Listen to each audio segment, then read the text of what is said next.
Chris Zarba retired from the Environmental Protection Agency this February. After 38 years at EPA, he says the Trump administration has been different from any he's seen. I think across the boards we've seen a real sidelining of science. Zarba used to direct the panels of scientists that advise EPA.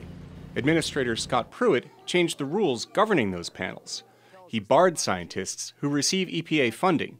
In a statement to VOA, EPA said agency funding could interfere with scientists' objectivity. However, if you had a grant from industry, you could be considered. And the consequence of that is nobody believes now that those panels are independent.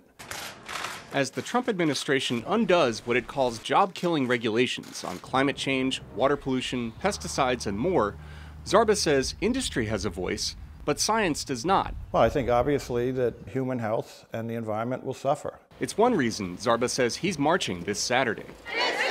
Fear that science would be sidelined is why scientists took to the streets a year ago. March for Science co-organizer Caroline Weinberg says it was the start of something bigger. There's been a real wave of science advocacy, and I think that what the March for Science the first time around did was bring that to the forefront of the public's attention, that there are all these people ready to mobilize around something so important. And she says scientists have remained mobilized in the year since the march.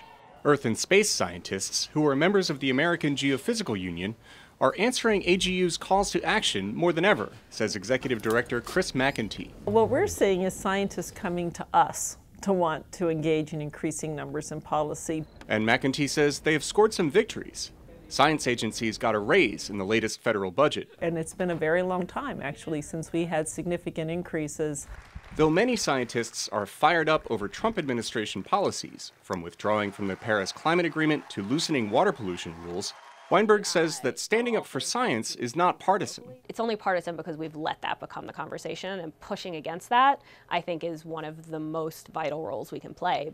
As science marchers gather in Washington and more than 200 cities around the world this weekend, Weinberg says facts don't care if you're Republican or Democrat.